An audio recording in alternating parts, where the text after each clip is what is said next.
अस्सलाम वालेकुम and welcome to my channel cooking with Kamal viewers. आज मैं स्पेशली बच्चों के लिए रेसिपी लेकर आई हूँ डोनट्स की। वनीला ग्लेज डोनट्स जो मुंह में डालते ही घुल जाते हैं, इतने सॉफ्ट और मज़े के बनते हैं। अगर आप मेरे चैनल पर नए हैं तो सब्सक्राइब के इस रेड बटन को प्रेस करें। इसके साथ आपको एक बेल नज़र आएगा, वहाँ पे ऑल पे क्लिक करें। इस तरह मेरी तमाम नई आने वाली वीडियोस की नोटिफिकेशन आपको इजीली मिल सकेगी और चैनल को सिर्फ एक ही बार सब्सक्राइब करें। यहाँ पर व्यूअर्स मैंने मैदा लिया है 2.25 कप, 2 and 3/4 कप्स, और इसमें मैं डालूंगी 2-3 चुटकियाँ डाली हैं मैंने जायफल के पाउडर की 1/4 टीस्पून, और 1/2 टीस्पून में इसमें सॉल्ट ऐड कर रही हूँ। 3 टेबलस्पून मैं इसमें पिसी हुई चीनी ऐड कर रही हूँ। और पहले मैं इन ड्राई इंग्रेडिएंट्स को मिक्स कर लूँगी ताकि जब मैं इसका आटा गूंदूँ तो ये अच्छी तरह तमाम जो फ्लेवर है इनमें मिक्स हो जाए। 1/2 कप दूध ले रही हूँ मैं, उसमें मैं 1 अंडा और 1 पैकेट ईस्ट का डाल रही हूँ। अच्छी तरह मिक्स करना है ताकि ईस्ट का जो दाना अच्छी तरह मिक्स हो जाए। और ये दूध नीम गर्म है। और 3 टेबलस्पून इसमें मैं ले रही हूँ मेल्टेड बटर, 3 टेबलस्पून या 3/4 कप। और मैं लिक्विड और ये जो ड्राई इंग्रेडिएंट्स हैं इनको मिक्स कर लूँगी। आटे की फॉर्म में इनको हमने गूंदना है जैसे आटा गूंदते हैं। पहले मैं स्पैचुला यूज़ कर रही हूँ। इस तरह ज़रा उंगलियों के साथ चिपकेगा नहीं आटा अगर आप पहले स्पैचुला से कर लेते हैं। फिर जब थोड़ा कंफर्टेबल हो जाए तो हाथों के साथ आप इसे गूंद लें। 1 टेबलस्पून दूध मैं इसमें और ऐड कर रही हूँ। अगर आपको ज़रूरत पड़े आप 2 से 3 चम्मच इसमें दूध और डाल सकते हैं, लेकिन थोड़ा थोड़ा करके डालिएगा जितनी ज़रूरत हो उस हिसाब से।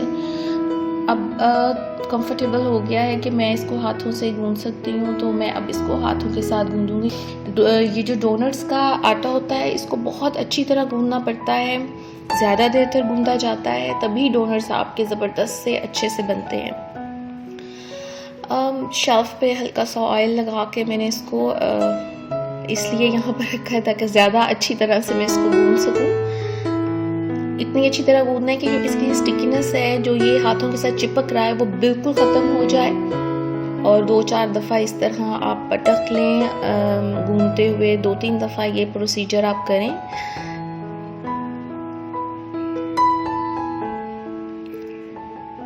आटा मेरा गूंद के रेडी हो गया है।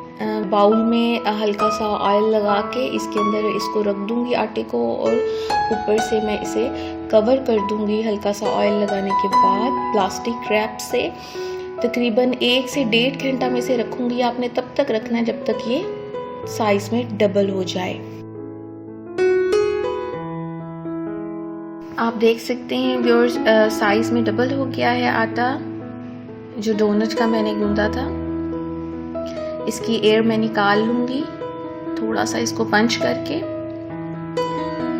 बस अब हम डोनट्स बनाते हैं। आटे को पहले बेल लूँगी, थोड़ी सी मोटी रोटी जिस तरह बेलते हैं उतना इसको रखना है। मैं कटर यूज़ कर रही हूँ। अगर आपके पास ना हो तो आप गिलास यूज़ कर सकते हैं। गिलास से भी ये एग्जैक्ट इसी साइज़ के इसी तरह शेप में निकल आएंगे डोनट्स आपके। और सेंटर में मैं ये फ्लावर शेप का कटर यूज़ कर रही हूँ। आप किसी बॉटल का ढक्कन यूज़ कर सकते हैं अगर आपके पास कटर ना हो।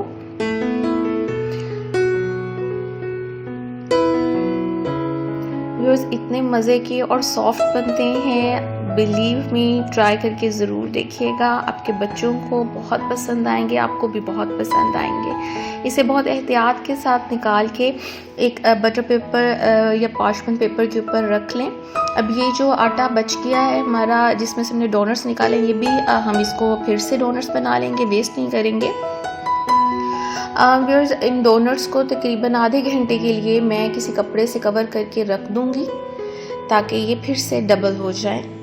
ये मैं आधे घंटे के बाद आपको दिखा रही हूँ। ये फिर डोनट्स डबल हो गए हैं। इनको अभी कागज़ को काट के फिर मैं फ्रायर में डालूँगी, फ्राई करूँगी। अदरवाइज़ अगर ये इतने सॉफ्ट हैं मैं इनको हाथ से उठाने की कोशिश करूँगी तो इनकी एयर निकल जाएगी। ये फट सकते हैं, कहीं से क्रैक हो सकते हैं। जिसकी वजह से फिर ये बैठ जाएंगे, बहुत वो ऐसे फ्लफ़ी नहीं बनेंगे। ये व्यूअर्स निकाले थे सेंटर से डोनट के, उनको भी मैंने फ्राई कर लिया और ये बच्चों ने उसी टाइम खा लिए। मैं सॉरी आपको दिखा नहीं सकी। ये व्यूअर्स डोनट्स इस तरीके से आपने कागज़ को उठा के या बटर पेपर, पार्चमेंट पेपर, जिसके ऊपर भी आप रखेंगे, उसको उठा के आपने इस तरीके से इसमें डालने, हाथों से नहीं डालने, नहीं उठाने की कोशिश करनी, अदरवाइज़ ये टूट जाएंगे। इनको ऑयल को आप पहले अच्छा गर्म कर लें और फिर बहुत हल्की आग पे इनको फ्राई करना है, सब्र के साथ। तेज़ आग पे नहीं करना, नहीं तो ये जल जाएंगे और ऊपर से हार्ड हो जाएंगे, सॉफ्ट नहीं रहेंगे। बस इतना लाइट सा कलर डोनट्स के ऊपर आपने देना है और इसे डिश आउट कर लेना है। अभी व्यूअर्स हम वनीला ग्लेज़ तैयार कर लेते हैं। डोनट्स को डिप करना है जिस ग्लेज़ में। 2 कप इसमें मैंने बटर लिया है मेल्टेड और तकरीबन 1.25 कप लिया है मैंने इसमें पिसी हुई चीनी का। 1 टीस्पून वनीला एसेंस डाल रही हूँ और थोड़ा सा दूध डालूँगी, 3 से 5 मैं चम्मच डालूँगी दूध के। आप पे डिपेंड करता है, आप उतना दूध डालें जितना आप इसको थिक रखना चाहते हैं ग्लेज़ को। और ये बटर है इसलिए ये आपके डिप करते करते डोनट्स ये सख्त हो जाएगा। अगर ये सख्त हो जाता है, गाढ़ा हो जाता है, तो इसको 10 से 20 सेकंड के लिए आप सिर्फ माइक्रोवेव में लगाएंगे। ये फिर से इसी तरह पतला हो जाएगा कि जिसमें आप इजीली डिप कर सकें डोनट्स को। ये मैं डिप कर करके इसको रैक के ऊपर रखती जाऊंगी, स्टैंड के ऊपर, ताकि इसका जो एक्स्ट्रा वो ग्लेज़ है वो सारा निकल जाए। वीडियो पसंद आए तो लाइक करना ना भूलिएगा। शुक्रिया। व्यूअर्स बहुत मज़े के बनते हैं, ज़रूर ट्राई कीजिएगा, अपने बच्चों को ज़रूर बना के खिलाइएगा और मुझे अपनी दुआओं में याद रखिएगा। अपना बहुत सा ख्याल रखिएगा। इजाज़त दें, अल्लाह हाफिज़। फिर आऊँगी एक नई मज़ेदार सी रेसिपी के साथ इंशाल्लाह।